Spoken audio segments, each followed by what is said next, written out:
Okay, everyone. Thank you for joining us today. Good afternoon, and welcome to the TASA Group's webinar presentation on pedestrian and motorcycle accident reconstruction. I would like to take a moment to thank all of you for taking the time out of your busy day to attend the webinar. We all know that your schedules are very busy. Today's topics will be covered as following: speed calculations, point of contact, travel path, perception reaction distance, and total stopping distances. Our presenter today is Mr. Frank Costanzo.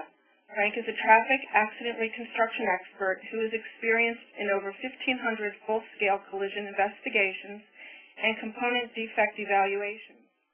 Mr. Costanzo is a certified court expert with over 24 years' experience in collision reconstruction, defect investigations, biomechanical analysis, and injury causation studies. And before we begin the presentation, please take a moment. We are offering a question and answer session, which is located here in the chat section of your screen. So if you have any questions, please type them in here, and we will make every effort to see that they are all answered for you before the end of the presentation. And now I'm going to turn the presentation over to Frank and have the presentation begin. So it's all yours, Frank.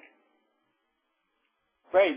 Thanks for everybody attending. I do a lot of CLEs in this area, and I have to tell you that I think the pedestrian motorcycle class is my favorite. So I'm looking forward to presenting this. Like the host said, if you have any questions, feel free to post them. I will be able to see them on my screen. And halfway through, we'll take a break. We'll answer some questions about the presentation. First section of the presentation is going to be pedestrian accident reconstruction. We always have to, there's a term that we need to be able to reconstruct within a reasonable degree of engineering certainty.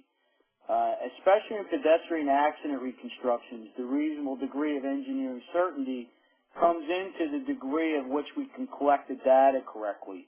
As you know, being attorneys, a lot of times we need, we rely on police data if we're not out there quickly. The problem with that is sometimes the police are documenting data that's not as accurate as we would like it to be. We're going to go over some important terms. We'll talk about total stopping distances. That's in the motorcycle section. Braking percentages, also in the motorcycle section. And we'll just move forward. When you hire an accident expert, if you're not experienced in the field, most of the times they'll do speed reconstructions. Very often they'll do time-distance analysis. Time-distance analysis is the evaluation of the movement of people involved in accidents. Sometimes you'll need one for a defect investigation. You see a lot of press about the Toyota Priuses. I'm sure brake experts are going to get a lot of work now. Injury analysis and courtroom support. Let's start off with a couple terms: skid marks, vault speed calculations, and time-distance analysis.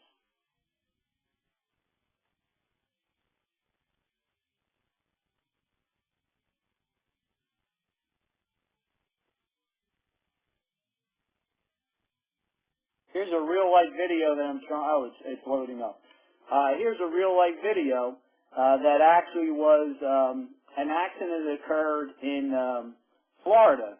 It looks like it's loading here still. And you can see the pedestrian walking in the crosswalk on the left-hand side, and it's going to be an intersectional type of accident.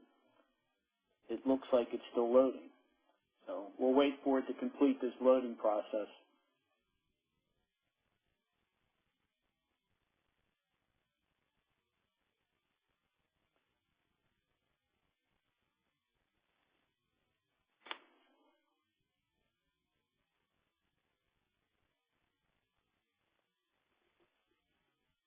You can see the pedestrian walk along the crosswalk.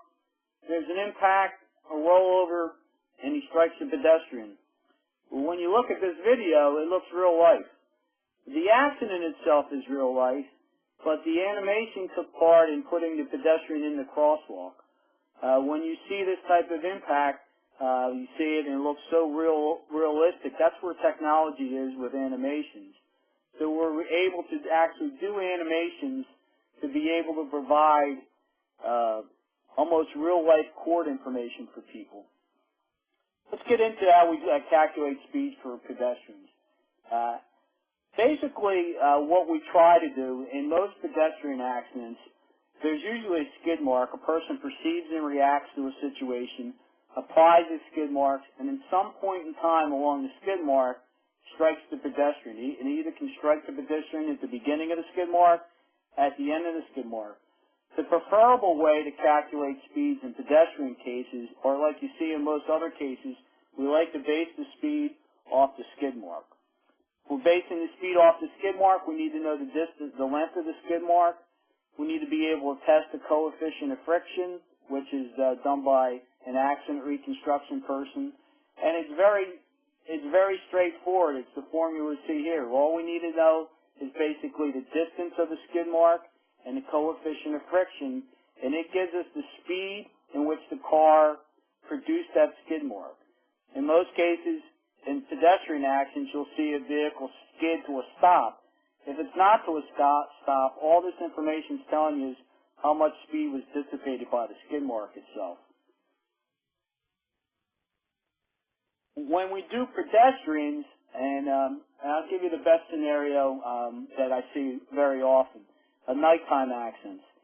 When nighttime accidents occur with pedestrians and a pedestrian is not illuminated or not clothing properly or there's a visibility issue, more often than not what happens is when the vehicle strikes the pedestrian, the person inside the car doesn't have this strong perception reaction process, and what they do is they usually, you read a deposition or you interview these people, they usually say, I felt a bump and I came to a stop, and they don't lock up their brakes. In that scenario, if we know how far the pedestrian is thrown from the initial point of impact to the pedestrian's final rest, the concept of Newton's laws take place where it says that that pedestrian speed is going to be the same speed in which the vehicle struck him.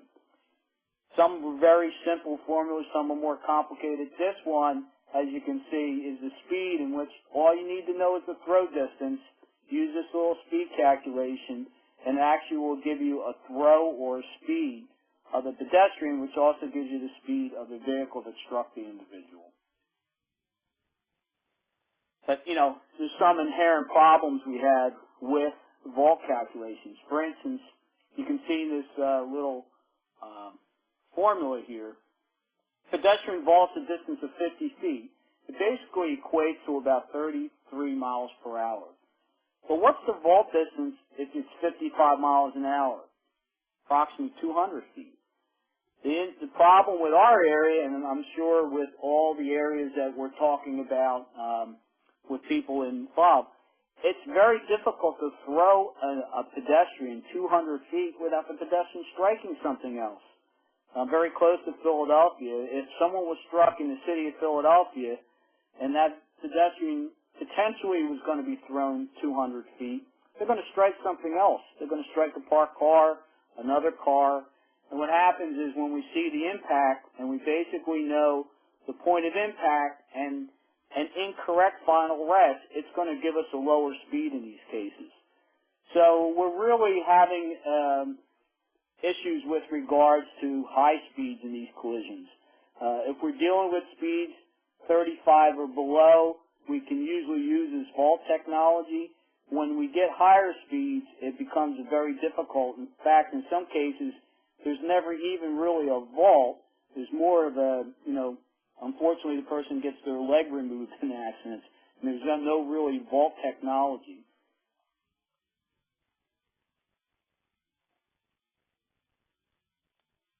And I want to just give you this as an example. This was a fatality, which was unlike a lot of fatalities. It was a criminal case, actually, in Atlantic City, New Jersey. But these are the types of information we need to know. We need to know the length of the vault. We need to know the point of impact. We should know the height and departure angle, and it provides a minimal travel speed. In this case, you see the cone on the shoulder of the roadway. The pedestrian was struck and actually left a shoe on the roadway, which we see quite often in kind of violent collisions.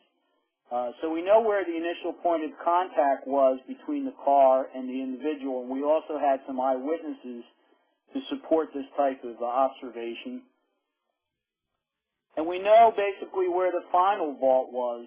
It actually hit the sign and left blood transfers on that sign. Let me back up. You can see it in the foreground. So it basically went from the cone to the top of the sign. So we know the distance, we know the height, we know the departure angles.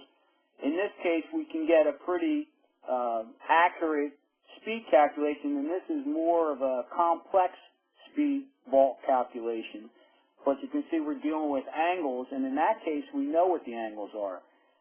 24 years of doing this work, I probably have come upon maybe 10 cases where we actually are able to determine vault angles.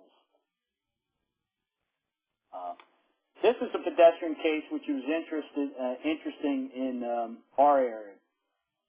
A lot can be, I tell attorneys, when you're dealing with a police officer or dealing with another, sheriff's agency, a lot can be told by the photographs, the subject matter of the photographs they take. This is the Delaware State Fatal. And when I got the file in and I started looking at the police photos, I initially told the attorney that the individual initially investigating this accident is experienced in this field because he's taking pictures of shoe placements. Shoe placements are a high indication of impact positions. And when you look at these shoe placements, now you have to be careful because they can be moved, rescue crews move them, eyewitnesses move them. In this case, they were not. You can see the indication is that this accident happened pretty close to the, it's a yellow fog line, but actually white fog line near the median. So the data that's collected by the police and the observations they made, I wasn't there, I was there a year later, is so critical to the accuracy of how we're able to really reconstruct these accidents. Same here, same type of thing, shoe placement. Shoe placements, you have to be careful because in some cases, one shoe will be an indicator, and you see how this other shoe on the left-hand side is far off the roadway.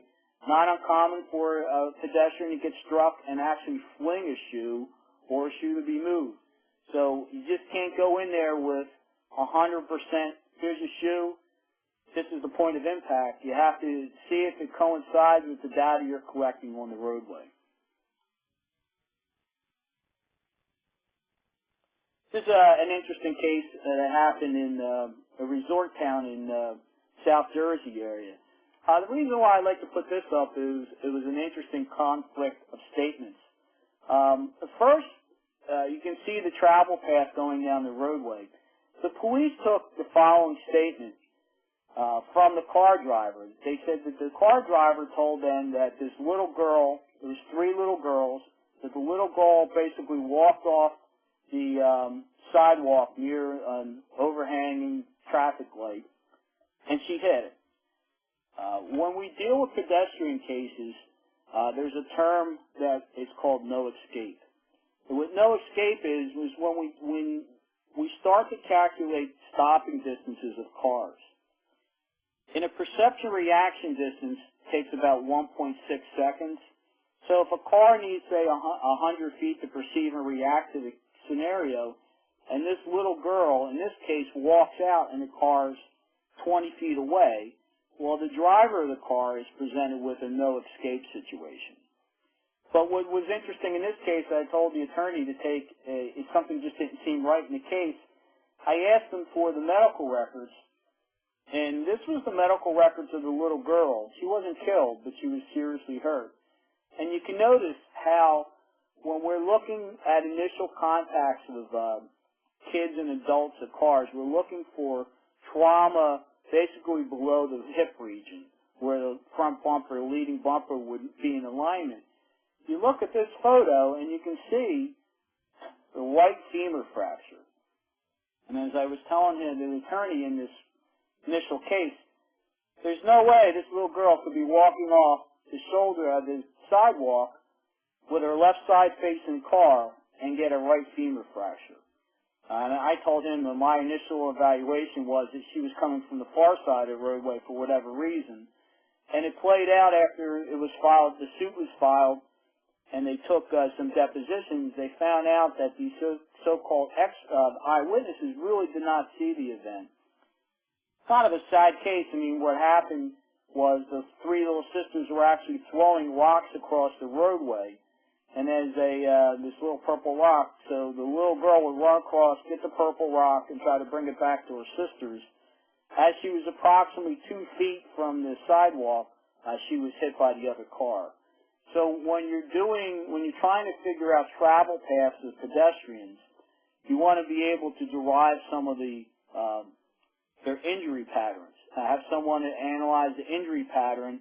The injury pattern, in some cases, will be able to tell you the direction in which the pedestrian was traveling in the case. This was an interesting case, actually in Atlantic City, too.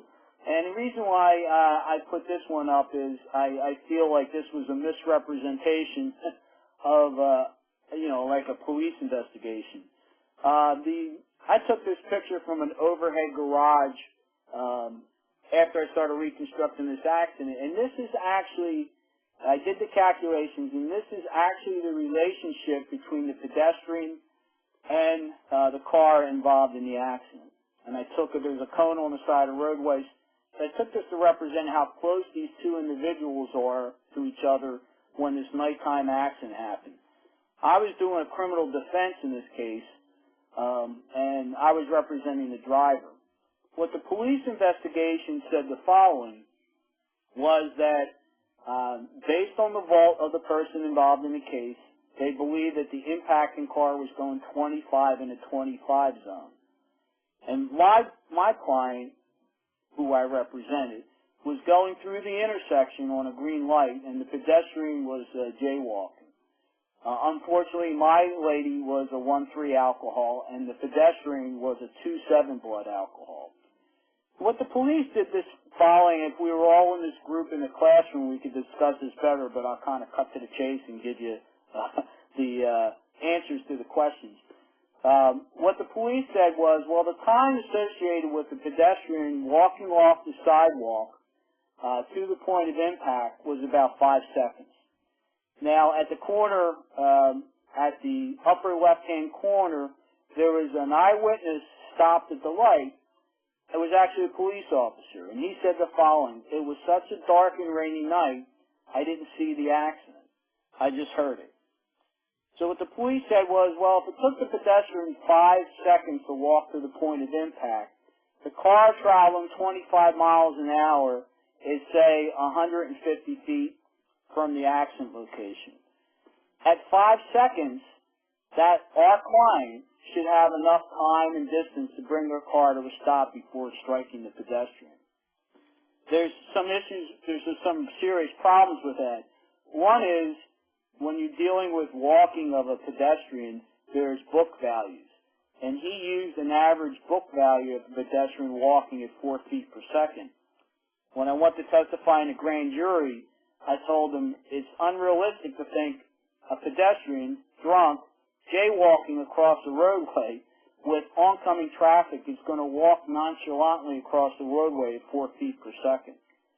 The other point I made in the grand jury was, if the police officer, the eyewitness police officer, is, say, 50 feet from the accident and can't see it, then why would my client, 150 feet, be able to see it? So there's visibility issues. When we do vault calculations for pedestrians, I have to tell you, most of the speeds come out pretty low. So, and the reason why I know that is I can do a comparison when we do when there's a skid present and there's also a vault present. When you start comparing these two speeds together, you're going to find out that basically these vault calculation speeds come lower than what the actual speeds are.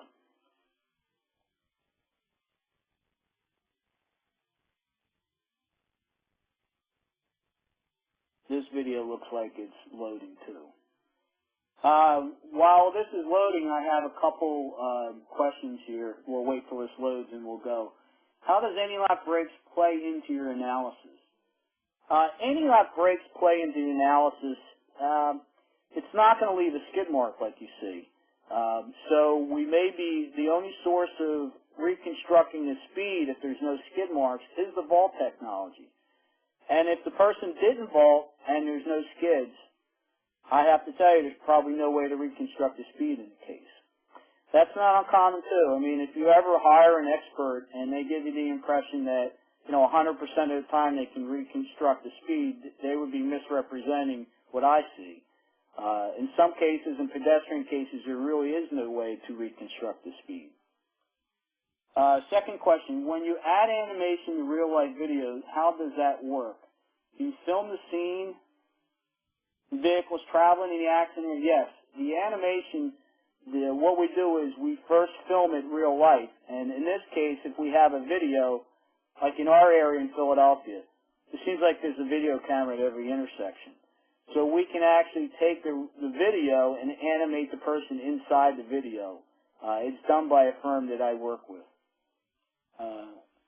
It says, do anti-lock brakes ever, this person put it in capital, so he must mean pretty strong, ever leave skid marks? The answer would be yes, they do leave skid marks. If it's a long skid. What they start leaving is little patch marks, similar to like a jump skid, little patch marks. But as the anti-lock brake system kind of heats up, at a certain point, it will completely lock up. I did in Delaware, I did a speeding Corvette that had anti-lock brakes that left very thick black skid marks after leaving some patch marks. So they can leave skid marks. Let's see if this works. This is an animation. I always tell them it's my brother-in-law, but it's not. Let's play that one more time. The reason why I want to show you this to you is this is what is animated in throws. You can see how the car strikes this person trying to cross the sidewalk, and there's an actual throw of the person after the initial impact. That's what we're talking about as far as vault technology, that throw. If we know how far it takes to throw a person, we can actually calculate how fast it took to actually hit that person. The same, well, I'll get you the next question. Sometimes you have to think kind of outside the scope of what is practical. And when you're talking about thinking outside the scope of what's practical, I have a son who actually downloads videos from me, and they seem like they're all from like India and China and Japan. But when I'm going to animate this, you're going to see a pedestrian, once I play this, walk towards the center of the median. When you see this tape follow through, think to yourself, how is that person going to be hit? We'll follow through. Here's a pedestrian walking to the median. Looks like nothing's happened. Real life video too. And you look and you say, how is this individual going to be hit in the median? Well, we can see a speeding car coming. The speeding car actually tries to illegally pass someone. He's going so fast he almost articulates sideways, almost rolls over and hits the pedestrian. When we do these accidents, sometimes we try to think in boxes, what's practical, and it kind of forms the way we think.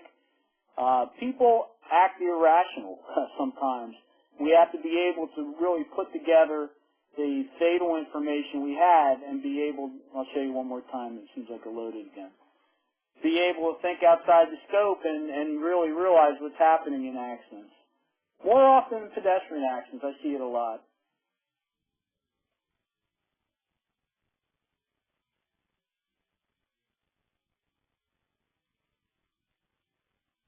Unbelievable.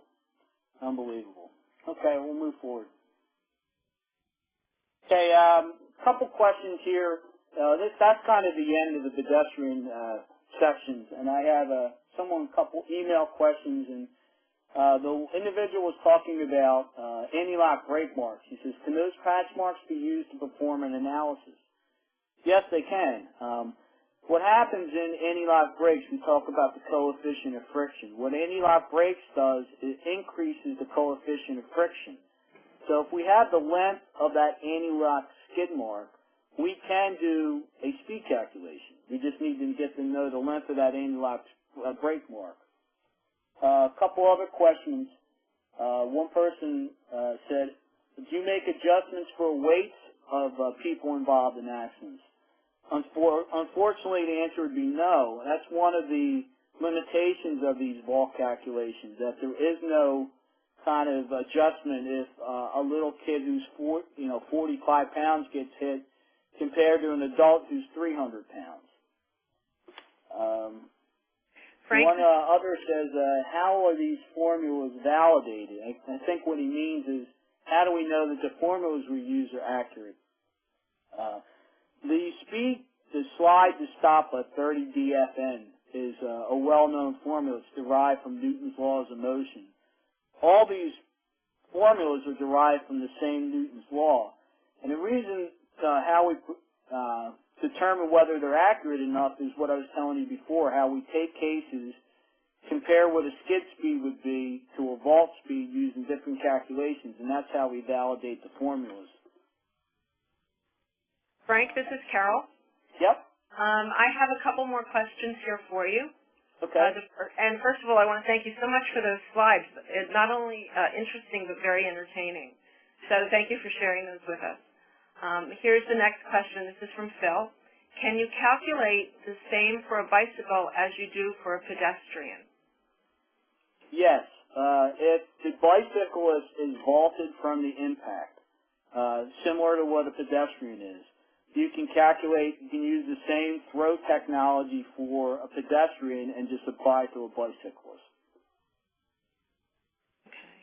And then I think you may have answered this, I'm not sure, from Sean.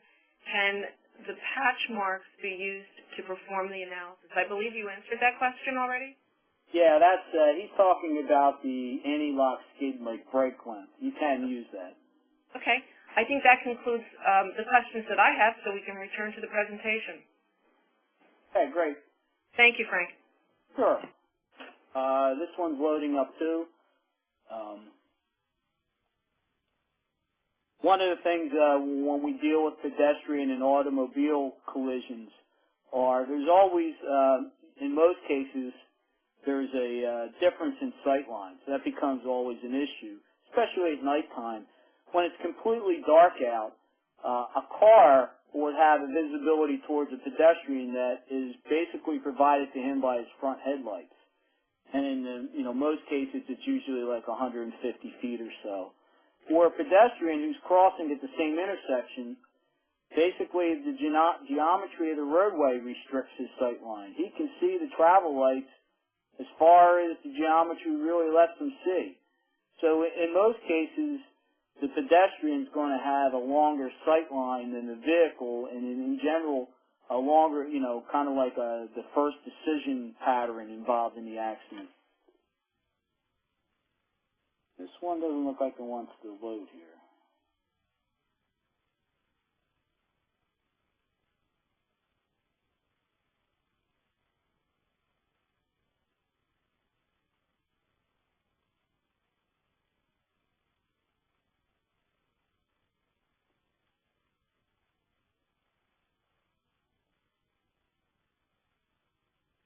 Carol, these last two videos oh, here we go. This is a real-life accident that happened in Japan. Someone, when I do these CLEs, they always say, how do you get these cool videos? I say, well, I got a 16-year-old son that likes to download from YouTube. But this actually happened in Japan, too. I want to give you a real-life collision of a motorcycle case.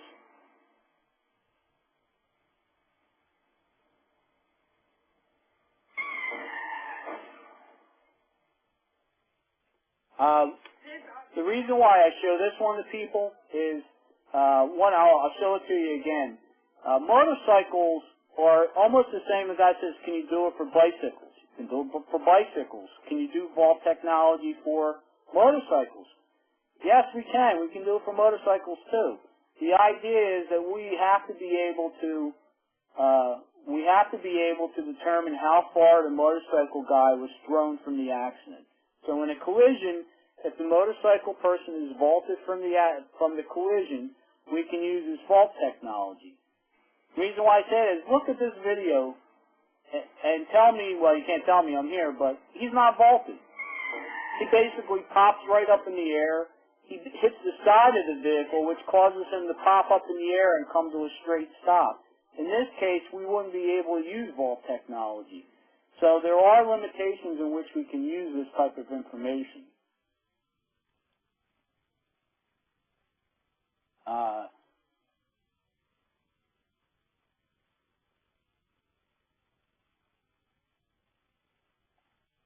This is the type of action you see all the time with motorcycle cases.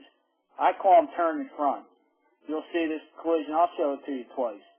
But we always deal with scenarios where conspicuity is a big problem.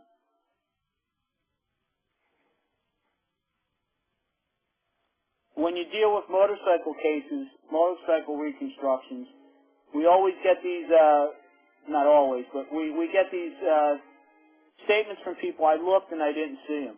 The term is called conspicuity. Motorcycles don't have a big contrast because of their size. So an individual who's looking left, who's kind of looking for vehicles all the time, won't see a motorcycle. And you do a calculation and, you know, the motorcycle's 50 feet from the car pulling out. And the person's believable. They just looked, and can they physically be able to see it? Yes. Did they see it? It could be a conspicuity problem.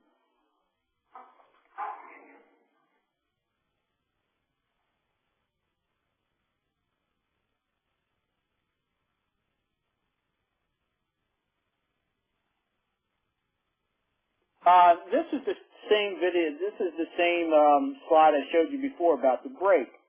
What's interesting about motorcycle cases for people that do motorcycles and ride motorcycles, the one thing you have to understand about motorcycle operations, and I ride a motorcycle, is the last thing a motorcycle operator really wants to do is apply both brakes.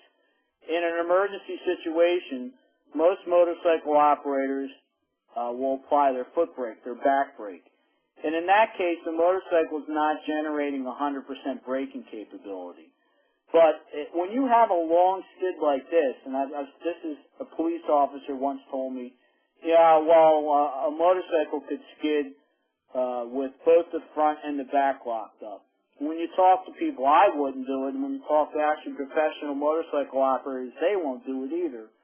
So what we do was this brake application actually has to be changed. And you can see when an individual is just applying their rear brakes, they only have 35 to 40% braking capability.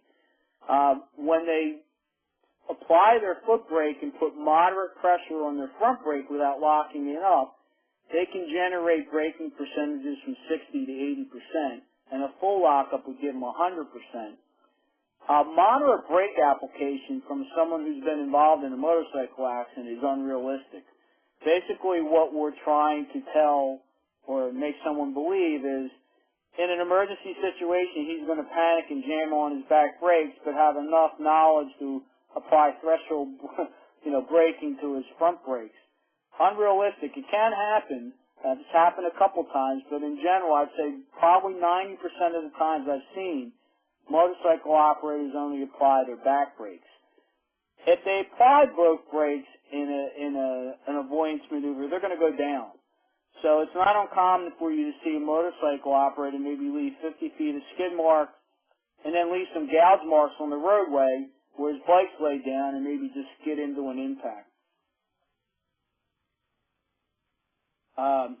This was a fatality around the Philadelphia airport. And the reason why I show this one, it's an interesting study on what happens in accidents. This motorcycle operator was going way too fast for this curve. And, on another, every curve has a critical speed. It's with the speed in which a car or an automobile can take a curve. The calculated speed for this person, just so you know, he locks up his brakes, his motorcycle. He's going to hit this guardrail, and after he hits the guardrail, his motorcycle is going to go in this overpass area, another 462 feet it slides. So the calculated speed for this motorcycle operator was about 98 miles an hour, which is about 20 over the critical speed. He wasn't going to make this skid. He wasn't going to make this curve. What's interesting about this case is you can actually see the physical evidence. He starts to leave a single rear skid mark, and just as he's ready to impact the guardrail, he applies his front brake too. In this case, it is a total attempt to acknowledge an impending collision, in my opinion, that he actually applies both brakes before this collision. Don't usually see this. It's an older case, but that's why I like to put this case up. There's a Yamaha, and unfortunately the decedent along the guardrail area. A couple of the things we deal with too is, just so you know, we deal with perception reaction distances. With perception reaction distances, we have to be able to acknowledge the difference between daytime and nighttime. And the reason why I say that is the perception reaction distance that you go through during the day is, I use deer because there's a lot of deer in my area. If a deer jumps onto the roadway, the process goes, I see the deer, I perceive the deer. I know the deer's in my way. It's perception and reaction. It's perception, detection, reaction. That takes about 1.6 seconds for daytime. At nighttime, it's 2.5. So if you see an expert report that doesn't acknowledge a difference in some kind of calculations, the reason why nighttime's different, same deer scenario, but, you know, the thing is, I see this kind of like fuzzy thing in my roadway. You don't initially recognize it as a deer. That perception delay tends to increase the nighttime reaction to 2.5 seconds. So, you know, the first term I want you to come away with this quick presentation is, you know, perception reaction.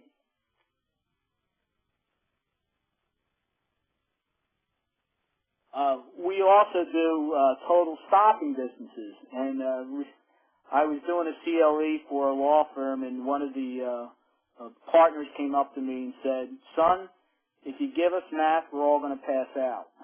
I promised him. I said, "No math. I'll just give you the basic understanding." So when we do total stopping distances, when a car is moving, motorcycle is moving, bicycle is moving, there's perception reaction distance. Whatever speed they're traveling, you can convert it to feet per second. Like 35 miles an hour is about 51 feet per second.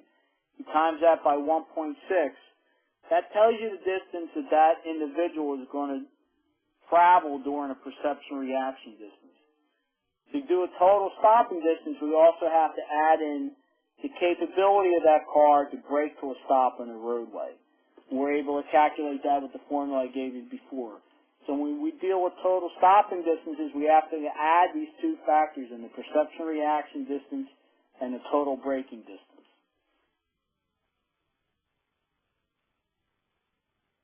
And I give you a scenario here. 55 miles an hour, an individual is going about, say, 81 feet per second. At nighttime, 2.5 seconds. The perception reaction distance is 135 feet at 55 miles per hour. If you have a car whose headlights, you know, I hear this all the time. If you test the headlight visibility and it's 100 feet and it's completely dark out, you know, I guess the legal term is he's riding outside his headlights. It's done all the time. Because if it takes you 137 feet to perceive and react at 55 miles an hour, and you can only see 100 feet in front of you, anytime an unexpected event occurs at nighttime that you can't see, occurs in front of you, you're going to be presented with that no escape scenario I talked to you about. What's the distance?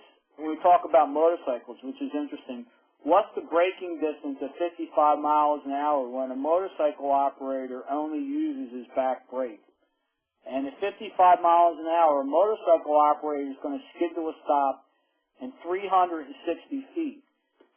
I look at that as just a number, because 300 feet is a football field. It's unrealistic to think that a motorcycle operator can skid an entire football field. So when we talk about the ability of a motorcycle operator to skid to a stop, we get distances that are very high. And that's part of the problem with motorcycle cases. When motorcycle is presented with a scenario to be able to stop, it has a serious problem. So if a motorcycle operator was traveling at 55 miles an hour at nighttime, what would be the distance that's required for that motorcycle operator if he's only going to apply his back brake to come to a complete stop? The answer is 500 feet, which is more than a football field and a half. So when you deal with motorcycle operators at nighttime, their ability to stop is so large that even pull-out cases occur sometimes because their stopping capability is so hindered.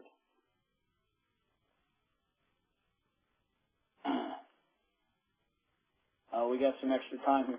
I wanted to talk about some commonly reviewed information, and I'll give you my feedback, and feel free to forward any questions you want to, but scene inspections now have taken a different turn than what they were about 10 years ago. And it also affects the billing process, too. Now, all scene inspections are done using, well, most of the time are used doing a total station. And what a total station requires is it requires two people to operate. So when you're an attorney looking at fees for an individual, for a consultant company to go out to basically survey and document an accident using a total station, you're actually paying for two individuals. That's a question you probably want to ask an expert before he's retained, because when they start giving you cost estimates, they sometimes come short about using other associates. So the person's going to use the primary consultant. He's going to use the associate rate, too, for the scene inspections. That type of information is electronically, so it can be forwarded from people to people. We don't draft things anymore. And you can get some pretty slick-looking diagrams. A real complex intersection probably takes 4 to 5 hours. A simple intersection should take between about 2 hours. A simple three-legged intersection will probably take more time to set up the equipment than it will to document it. Vehicle inspections now are done by, I call them forensic mechanics. I showed you that one photo, that single skid mark from the vehicle. If you ever have a case where there's a single skid mark from a vehicle, the first thing should come to mind is, what's wrong with that vehicle? So you should be able to, hopefully send a spoliation of evidence letter to whoever owns the vehicle. Make sure they don't change the vehicle over a period of time. And if that is the question, you have to have a forensic mechanic actually inspect the car to see if the brakes are working properly. If the brakes aren't working properly, then that speed calculation has to be adjusted for braking capability.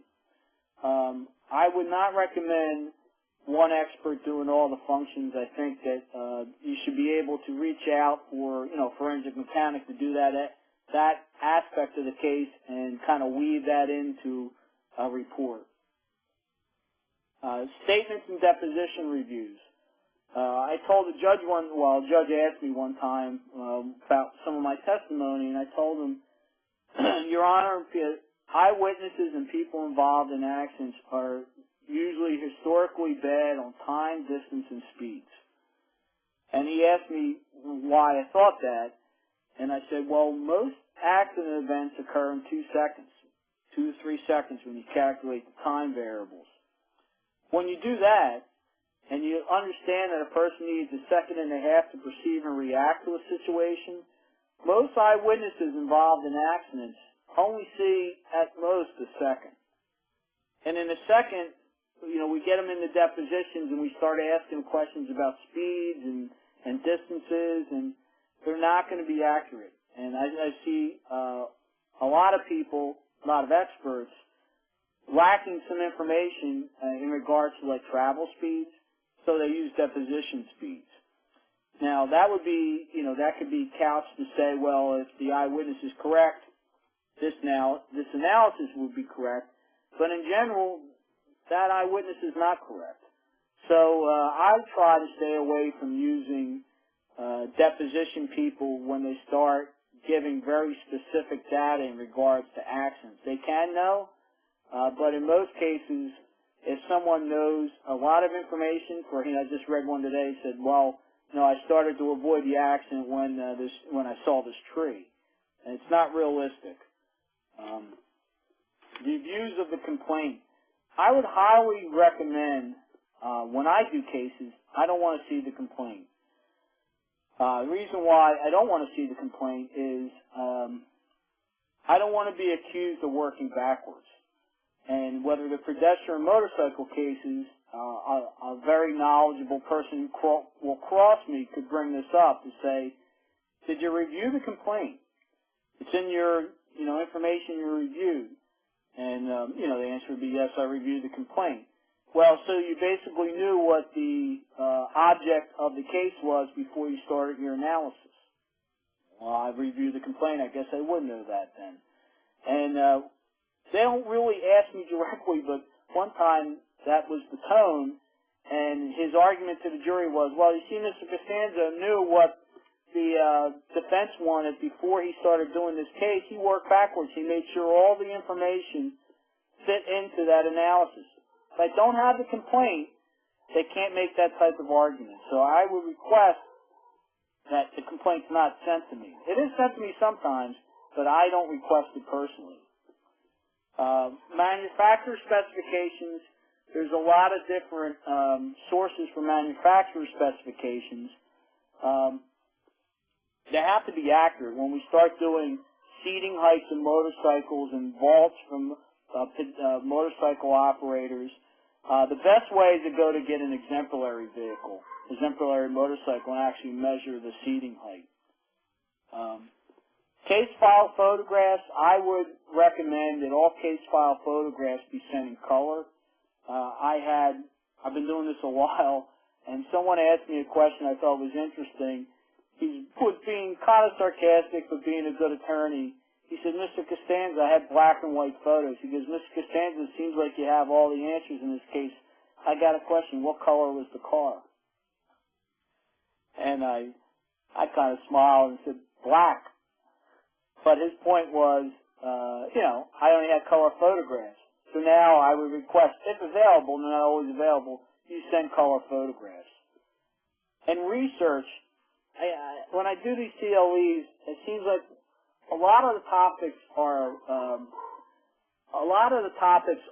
billing patterns. And I'll have an individual come up to me and say, I hired such and such expert, and won't even tell me.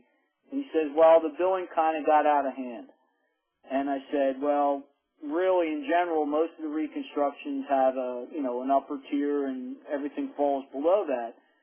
Research, if you have an average automobile collision, you have someone rear-end someone at an intersection, and, another expert kind of gives you hours for research, my question would be to him is, what are you researching? Because I don't know what they're researching. They're researching vehicle specs maybe, but if the hours start to pile up for research, and they're looking at 20 hours of research, I think you have the right to ask the expert for his research material and actually ask him what the research involved with.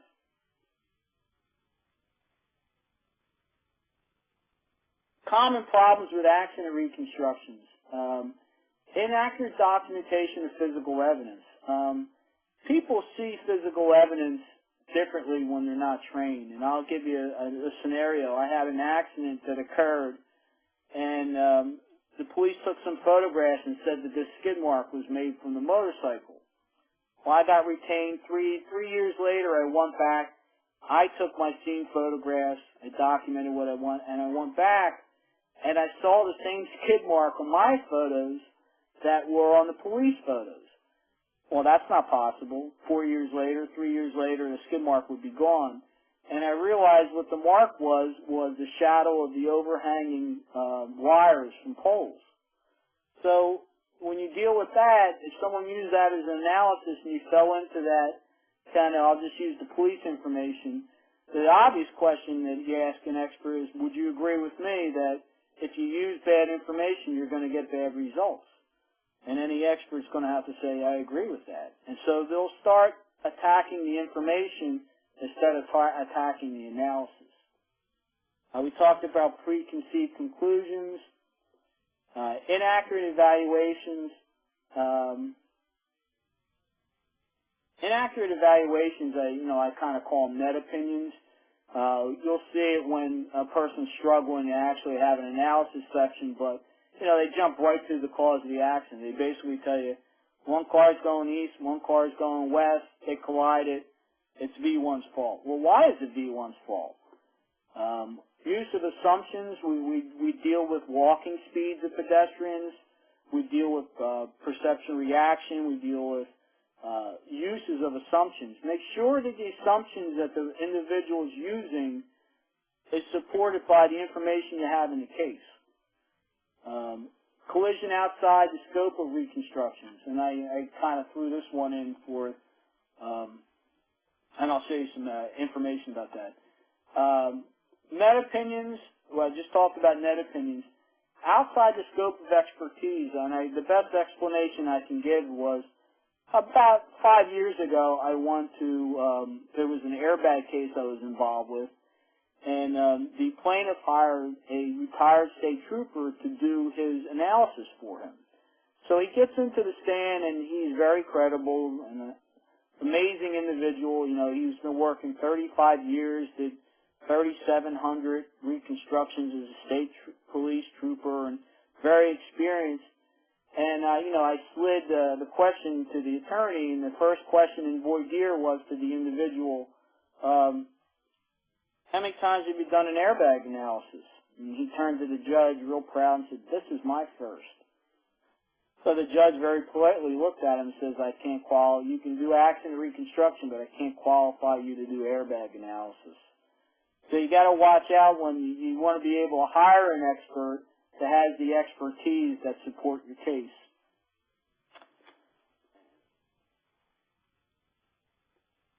These are a good explanation of some of the cases I get called in that are outside the scope. I just did this as a joke. But the first one was supposed to be a crashworthiness case. My question to the attorney was, what is it? It's not a crashworthiness case. It's catastrophically damaged. Rollover speeds are very difficult to do with trash trucks. Moose impacts are almost impossible. And I usually let my class go and ask them if they can tell me this is an actual case in Germany, who was the defendant in the case, and the answer would be Nike. So let me go back and make sure we have all the questions we need answered here. Sean says, when you add in extra movements such as a motorcycle or bicycle to analysis, how does it affect the use of the formula? In other words, in the video you showed, there is movement by the vehicle that hit the motorcycle, but the motorcycle is also moving. How does that affect the calculations? In that case, in that intersectional case, when a motorcycle hits a car and the motorcycle person starts to vault from the motorcycle, the speed of the other car has no effect on his initial impact speed. So it's not going to accelerate or decelerate him because he's already going to be separated from the motorcycle. So if the other car is in motion and the motorcycle guy strikes him, and we know what the vault is of the individual from the motorcycle, the speed of the other car should really have nothing, really no valuable impact on the calculations. See here? Yeah, okay. Frank, there's another question that we have, and that is, are there any studies of how pedestrians perceive motorcycles? More specifically, are they perceived as traveling at the same rate as other vehicles, or at a lesser rate? I don't know of any studies to address that. It's always a point that's made that it's hard to evaluate. I'll back up. People, in my experience, overestimate the speed of a motorcycle for one reason. It's usually the sound. It's not the movement of the motorcycle. It's usually the sound of the motorcycle that tends to make a person overestimate the motorcycle speed. Are there direct studies to address that? None that I know of, no. It would be a hard study to do, and I'm not aware of any studies that have actually been published and recognized in that area. Okay, thank you. That's all the questions I have at this time. I see a couple here. Let me. Okay. It says, do you have camera equipment that allows you to do real-time video if there is not available? But yes, we have digital video equipment that lets us actually record an intersection in a digital format. That in that digital format allows us to input that into an animation. To do an accurate animation, just so you know, it's kind of expensive. I'm not a pro animation person for this reason. Most complicated animations could run up to about $20,000. Their success rate is about 50-50 of being accepted in the court. And as a business person, the one problem I have is when I talk someone or agree to do an animation and it's not accepted in the court, I then have to face the person who retained me looking at that as being a waste of $20,000. So if there's any other way of being able to do that, I would tend to direct the person to that way. But animations can be done. They're just expensive. Okay, thank you. And we do have another question from Lauren. And her question is, can you calculate the time between the motorcyclist striking the rear end of a vehicle to the time of impact on the pavement? The time that the motorcycle strikes the back of a car to the time it hits the pavement. Right. No. That would be based on the speed of the motorcycle. In that case, the only way you'd be able to do that is to have an accurate speed of the motorcycle and know the distance it took the motorcycle to strike the pavement. For instance, if the motorcycle operator was going 50 miles an hour and you know from the point of impact to the time the motorcycle was laid down was a certain distance, you then could calculate a time. Anytime we have time, distance, or velocity, if we know any two of those variables, we can answer questions. That would be a hard subject to address, though. Okay. And now, do you have this question from Sean? He talks about trying to calculate the speed of the vehicle that hit the motorcycle. Is there a formula to evaluate the speed of both vehicles involved in a collision? No. In general, when you have a motorcycle collide with a motorcycle that collides with a car, well, let me step back for a minute. If we have two cars that hit each other, we can use a calculation called momentum analysis. When a motorcycle strikes a car, it becomes difficult because the weights are so varying. And most average motorcycles weigh about 4,500 pounds. You know, like an SUV weighs about 5,000 pounds. So we can't use momentum analysis. We have to rely on the information that each car and motorcycle left at the scene to be able to calculate the speeds. If you had that intersection one I showed in Japan where the motorcycle ran the red light, hit the car, and the car hit the median, you can calculate a speed. For that case, you could use a crush analysis. But it would be difficult. Whenever you have a motorcycle striking a car, to get impact speeds for both objects involved in the case is going to be difficult.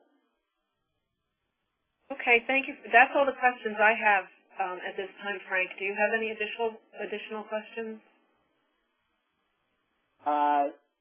Ed Golden says, in what jurisdictions have you been qualified in court, civil and not criminal matter? I mean, I've been qualified in 7 different states. I've probably been in court over 100 times. Accident reconstructions, I'm kind of different. My background was I came from the National Highway Traffic Safety Administration in the government, and I went on there to teach with the Traffic Institute of Police Services. So I have a different background than most people involved in this.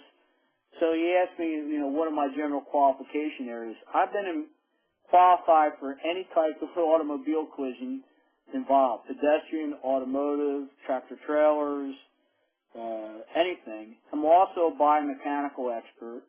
I also been qualified in defect investigation, so I kind of took my background with the government, and when I went into the private sector, I was lucky enough to be able to give me enough experience to be recognized in a lot of different fields, and most people aren't, so I feel very lucky. Well, Frank, I want to thank you very much for the webinar today. In particular, your videos and photographs. I'm sure all of our motorcycle enthusiasts out there appreciate those photographs. And I would like to invite any of our attendees who would like to consult with Frank. Please feel free to get in touch with us here at TASA, and we will put you in touch with him. And again, thank you very much. You can submit additional questions if you have any through the chat section. We will remain online for a few moments. And again, thank you very much. And have a good day. Thank you very much.